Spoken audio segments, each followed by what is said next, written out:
जय श्री कृष्ण मित्रों, जय हिंद, जय भारत। आज हम कक्षा 10वीं का क्वेश्चन नंबर 3 का क्वेश्चन नंबर 4, 5 और 6 करेंगे। ठीक है मित्रों, आपको मैं क्वेश्चन रीड कर देता हूँ। ये क्वेश्चन नंबर है आपका, आज हम पढ़ेंगे 4 को सॉल्व करेंगे और 5 को एंड 6 को। तो हम सबसे पहले क्वेश्चन नंबर 4 को रीड कर लेते हैं। एक नगर में टैक्सी के भाड़े में एक नियत भाड़े के अतिरिक्त चली गई दूरी पर भाड़ा सम्मिलित किया जाता है। 10 किलोमीटर की दूरी के लिए भाड़ा लगता है 105 रुपये है और 15 किलोमीटर के लिए भाड़ा लगता है 155 रुपये। नियत भाड़ा तथा प्रति किलोमीटर पर भाड़ा क्या होगा, ये पता करना है। एक व्यक्ति को 25 किलोमीटर यात्रा करने के लिए कितना भाड़ा देना होगा, ये हमें बताना है। तो सबसे पहले माना कि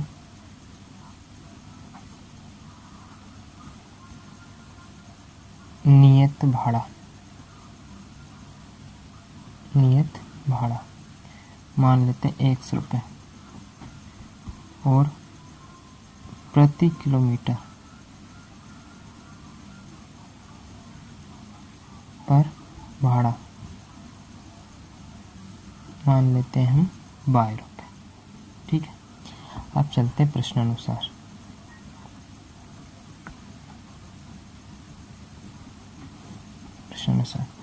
उसने बोला था 10 किलोमीटर चलने पर आपको जो किराया लग रहा है आपका वो है 105 रुपये। तो ये तो हो गया आपका नियत भाड़े का रुपये और 10 किलोमीटर के लिए रुपये हो जाएंगे 10 बाय। ठीक है, और टोटल रुपये लग रहे हैं आपके मिला करके 105। ये हो गया। ठीक है, समीकरण नंबर इसको 1 दे दो। दूसरी स्टेप उसने बोला कि 15 किलोमीटर के लिए भाड़ा 155 है। तो ये 15 किलोमीटर तो 15 बाय रुपये हो जाएंगे और नियत भाड़ा उसमें है ही आपका, ये हो जाएगा आपका 155 रुपये। आपके क्वेश्चन में दे रखा है, मैंने लिख दिया। ये समीकरण नंबर कौन सा हो गया है, नंबर 2। अब हम क्या करते हैं, किसी एक समीकरण को यहाँ पर ले लेते हैं। समीकरण नंबर 1 ही ले लेते हैं अपन, समीकरण नंबर 1 से। समीकरण नंबर 1 से, तो समीकरण नंबर 1 से क्या करते हैं, एक बार 1 टाइम्स आप चाहो तो लिख सकते हैं, फिर डायरेक्ट। ये समीकरण नंबर 1 है। इसमें क्या किया आपने, x को तो वहीं रखा और 10 y को कहाँ ले गए आप, पीछे 105 के पीछे ये 10 y। देखना ये x एजिटिस है और 105 भी अपनी जगह, लेकिन 10 y को कहाँ ले गए, पीछे। ये नया समीकरण बन गया आप 3। ठीक है, समीकरण 1 से हमने समीकरण नंबर 3 बना लिया। अब जो समीकरण नंबर 3 आया है वो हम रख देंगे समीकरण नंबर 2 में। समीकरण नंबर 2 ये रहा, तो यहाँ लिख लेते पहले। समीकरण 3 से x का मान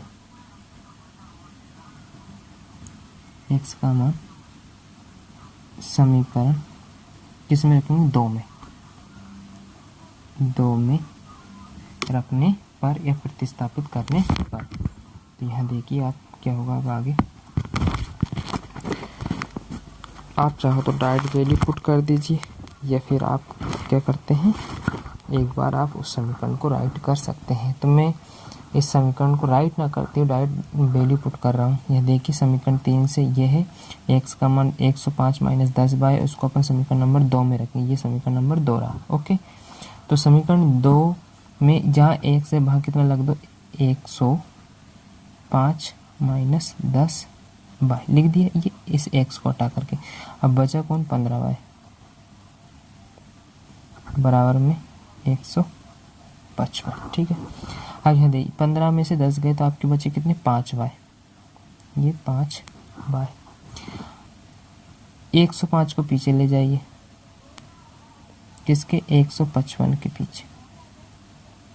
155 के पीछे चला गया 105। ठीक है, अब क्या करते हैं, आगे का सवाल अपन इस साइड में कर लेते हैं।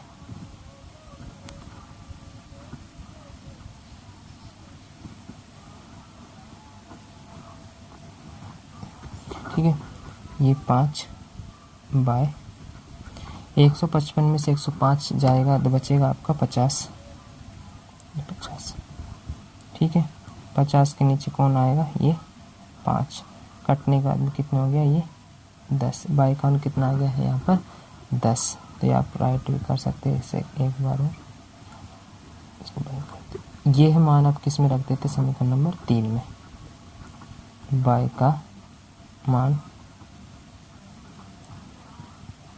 समीकरण किस में रख देते हैं हम, 3 में।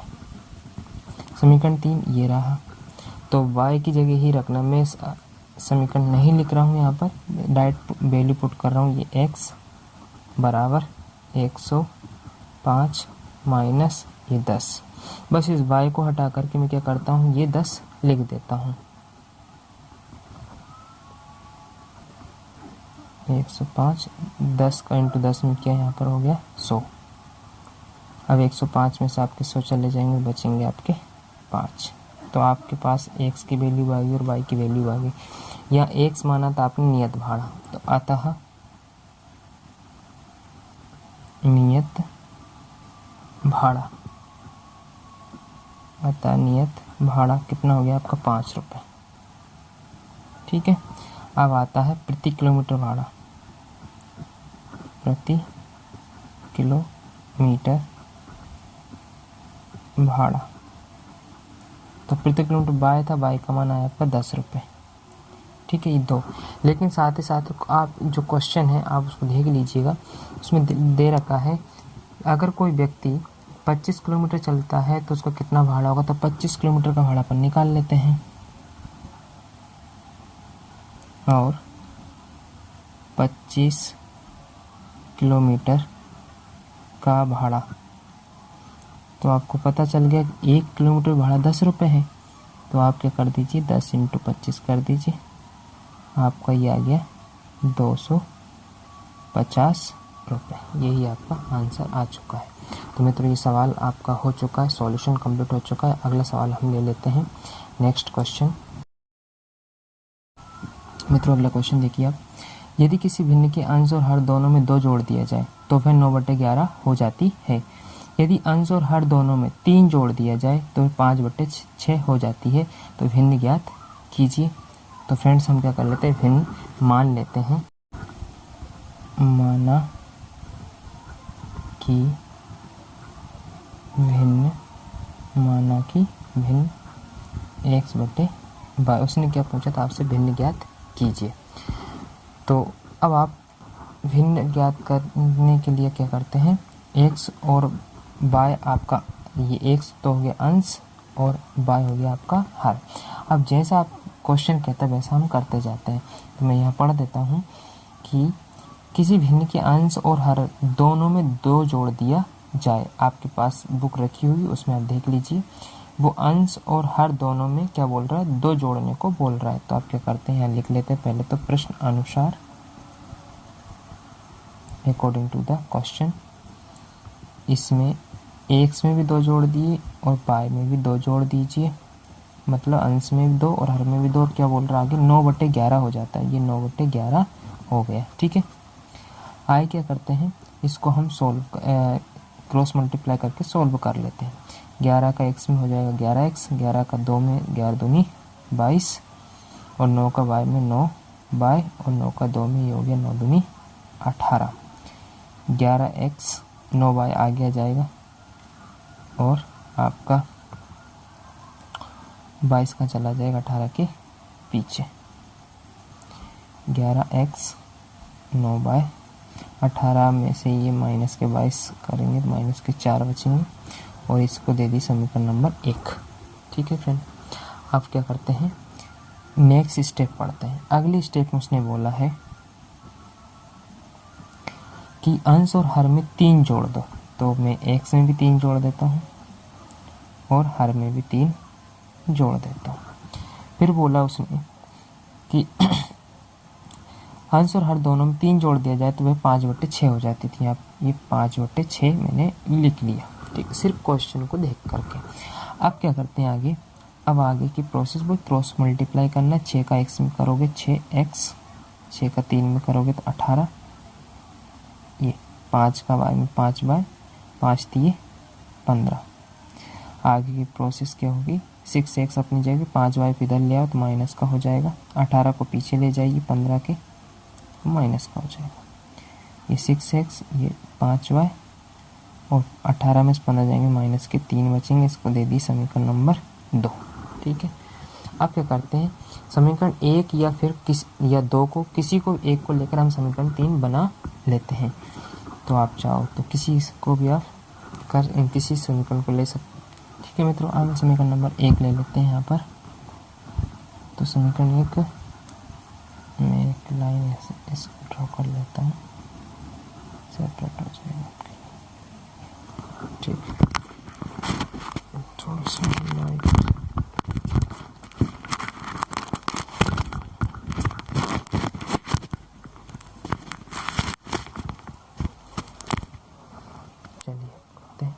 समीकरण 1 से यहाँ लिख लेता हूँ, समीकरण 1 से, समीकरण 1 ये रहा। आप चाहो तो 1 टाइम्स राइट कर सकते हैं, तो चलो राइट कर लेता हूँ। ये लीजिए मैंने राइट कर लिया। बाय वाले को पीछे ले जाइए आप, -4 के तो प्लस का हो गया। ये 11 गुणा में है किसके, x के, तो ये भाग में चला जाएगा, डिवाइड में। ये 9 बाई के नीचे कौन चला गया, 11। इसको दे दी समीकरण नंबर 3। अब जो समीकरण नंबर 3 किससे आया है, समीकरण 1 से आया है, तो ये मान 2 में रखेंगे हम। यहाँ लिख देते हैं समीकरण 3 से x का मान समीकरण 2 में रखने पर। ठीक है, और समीकरण 2 कहाँ है भैया, समीकरण 2 ये रहा। इसको आप राइट कर दीजिए 1 टाइम्स चाहो तो। ये 6x 5y इक्वल -3। ठीक है, जहाँ x कितना है -4, तो आप 6 तो लिख ही लीजिए ये, और ब्रैकेट लगा लीजिए। ये -4 9y और ये 11, ये -5 और y और बराबर में -3। अब क्या करते हैं, या तो आप 6 को अंदर कर दीजिए, या फिर दूसरी इस 11 को यहाँ से हटा दीजिए। तो सबसे पहले ऐसा करते हैं, 11 को यहाँ से हटाते हैं। तो 11 को हटाने के लिए क्या करते हैं, 11 का यहाँ पर भी इंटू करते हैं, यहाँ पर भी करते हैं और यहाँ पर भी करते हैं। जैसे यहाँ करेंगे तो 11 से 11 तो हट ही जाएगा। तो यहाँ बचेगा आपके पास 6 -4 9y, ये लीजिए। और 11 का यहाँ इंटू करेंगे तो यहाँ हो जाएगा आपका 55, और यहाँ इंटू करोगे तो यहाँ हो जाएगा 33। ठीक है, 11 का इंटू हमने दोनों पक्षों में कर दिया है। आगे की प्रोसेस, इसको अंदर कर दो। ये हो गए 6 चुक 24 और 6 9 54 होते हैं, 6 9 में 54, और ये हो गए आपके 55, ये -33। अब क्या करते हैं, 55 में से 54 घटा दो, ये माइनस का बाय आ गया आपका। ठीक है, इस ये -24 वो 33 के पीछे चला जाएगा, प्लस का हो गया। तो कितना बचेगा, ये बचेंगे 9 माइनस के।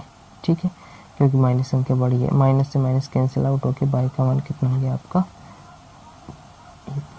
अब हमें x का मान और चाहिए। तो ये मान आप समीकरण नंबर 3 में रख दीजिए। तो समीकरण नंबर 3 यहाँ है, तो आप यहाँ पर एक, ठीक है, बाय का मान समीकरण 3 में रखने पर, समीकरण 3 ये है, x बराबर -4 + 9 बाय बटे में 11। अब यह देखिए मान किसका रखना, बाय का रखना है। ये 9 कितना आया था, बाय का मान 9, ये 9 रख दीजिए, और बटे में 11 माइनस के 4 कितने हो गए, 81, 9 81, नीचे आ जाएगा 11। ठीक है, अब आप देखिए 81 में 4 जाएंगे तो कितने बचेंगे, 77, और अपॉन में 11 जगह 11 से 77 कितने बार में कटेगा, 7 बार। अब हमें x और y की वैल्यू ही चाहिए थी। उसने क्या बोला था, भिन्न ज्ञात कीजिए, तो भिन्न आपकी आ गई है, यहाँ लिख देते, अतः भिन्न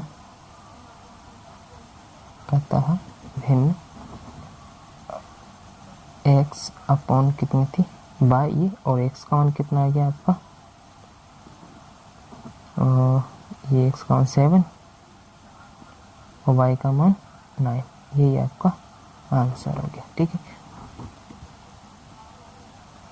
फिनिश। ये आपका सवाल कंप्लीट हो चुका है फ्रेंड्स। अब चलते हैं हम आगे की तरफ। अगला लास्ट क्वेश्चन बचा आपका 3.3 का, जो कि मैं आपको यहाँ दिखा देता हूँ। देखिए फ्रेंड्स, अगला क्वेश्चन 6 नंबर ये रहा। 5 वर्ष बाद जेकब की आयु उसके पुत्र की आयु से 3 गुनी हो जाएगी। 5 वर्ष पूर्व जेकब की आयु उसके पुत्र की आयु की 7 गुनी थी। उनकी वर्तमान आयु क्या है? तो फ्रेंड्स चलते हैं हम दोनों की सबसे पहले वर्तमान आयु मान लेते हैं। माना कि जेकब की वर्तमान आयु x वर्ष। ठीक है, इसी प्रकार हम पुत्र की आयु मान लेते हैं। पुत्र की वर्तमान आयु कितनी मान लेते हैं हम, बाय वर्ष। ठीक, ये तो हमारा वर्तमान आयु। अब चलते हैं प्रश्न की तरफ। आप एक बार क्वेश्चन देखिए, मैं पढ़ रहा हूँ, आपके पास जो बुक रखी है उसमें दे रखा है 5 वर्ष बाद जेकब की आयु और पुत्र की आयु से 3 गुनी हो जाएगी। तो हम 5 वर्ष बाद की आयु देख लेते हैं कितनी होगी। तो यहाँ पर आपको क्या लिखना पड़ेगा, प्रश्नानुसार लिखना पड़ेगा। ये लिख लिया, यहाँ लिख लीजिए 5 वर्ष बाद। 5 वर्ष बाद, 5 वर्ष बाद जो जेकब की आयु होगी, जेकब की आयु हो जाएगी x प्लस 5 वर्ष। ठीक है, और जो पुत्र की आयु होगी वो हो जाएगी y प्लस 5। ठीक है फ्रेंड्स, अब उसने बोला था ये आयु मतलब जेकब की आयु पुत्र की आयु की कितनी गुनी हो जाएगी, उसमें लिखा है आपकी 3 गुनी। तो ये 3 गुना कर दी, यह आयु इस आयु की 3 गुनी। ठीक है, तो आप इसको सॉल्व कर दीजिए। 3 बाय 3 5 15, बाय को आगे ले आइए, 3 बाय माइनस का हो जाएगा, इस 5 को पीछे ले जाइए, ये भी माइनस का हो गया। 3 बाय ये 15 इस 5 जाएंगे, बचेंगे 10। इसको समीकरण नंबर 1 दे दीजिए। अब चलते हैं अगली स्टेप की तरफ। आगे उसने फिर बोला है 5 वर्ष पूर्व, तो वापस पुनः प्रश्नानुसार करेंगे। तो यहाँ लिख लेते हैं तथा 5 वर्ष पूर्व मतलब पहले। जब वर्तमान आयु x वर्ष है अभी, तो पहले 5 साल पहले मतलब 5 घटा दीजिए आप। तो यहाँ लिख लेते हैं जेकब। तो जेकब की जो आयु होगी वो कितनी होगी, 5 वर्ष पहले 5 घटा दो, x माइनस 5, यहाँ लिख दीजिए वर्ष। ये है पुत्र उसका, इसको कर दीजिए बाय माइनस 5। ठीक, ध्यान रखना मित्रों कि जब बाद शब्द आए तो उसमें प्लस करना है, और पूर्व या पहले शब्द आए तो माइनस करना है। अब इसमें क्या करते हैं हम, जैसा उसने बोला था कि यह आयु मतलब जेकब की आयु पुत्र की आयु की 7 गुनी थी, ये 7 गुना कर दिया। ठीक है, अब इसको आप क्या कर लेते हैं, सॉल्व कर लेते हैं। इधर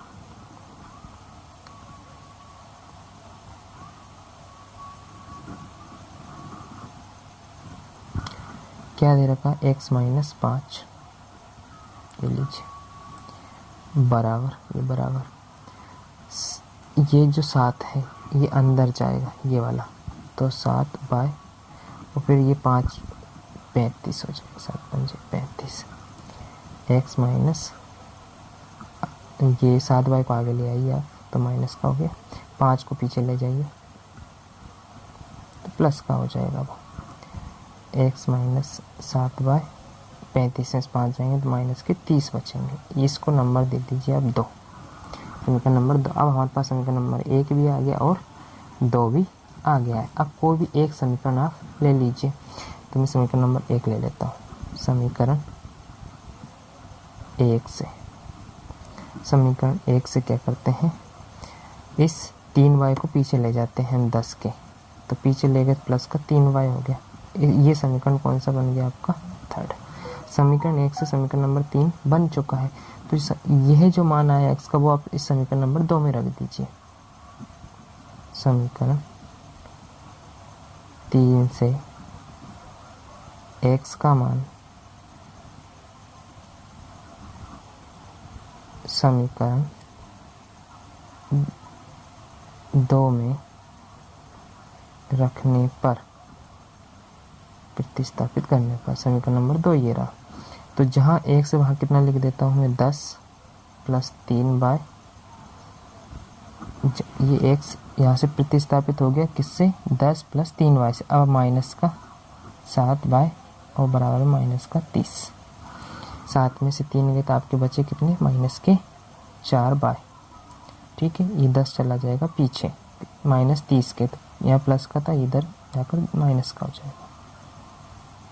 माइनस 30 और 10 कितने देंगे, माइनस के 40। माइनस से माइनस कैंसिल आउट, 40 के नीचे आ गया आपका 4, ये आ गया 4 से कट गया 10 बार में, तो y का मान 10 हो गया।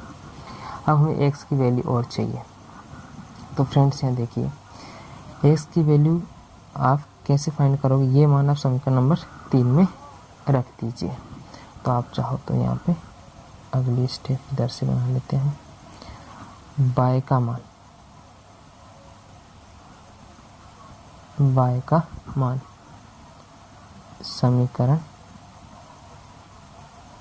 3 में, समीकरण 3 ये है, x बराबर 10 प्लस 3y, x बराबर 10 प्लस ये y का मान 10, तो यहाँ लिख दीजिए 10, ये 10 हो गए 30, कितने हो गए, 30 और 10 40। ये आपका x का मान, हमें दोनों ही मान पता करने थे, x का और y का, मतलब बर्थ लिख देते हैं हम, एंड कर देते हैं सवाल को।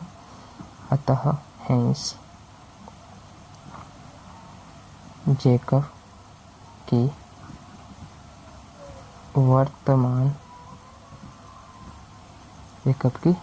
वर्तमान आयु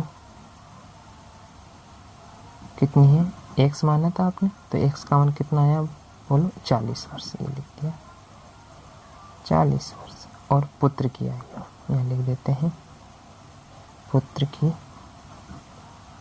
वर्तमान आयु कितनी हो गई है, 10 वर्ष।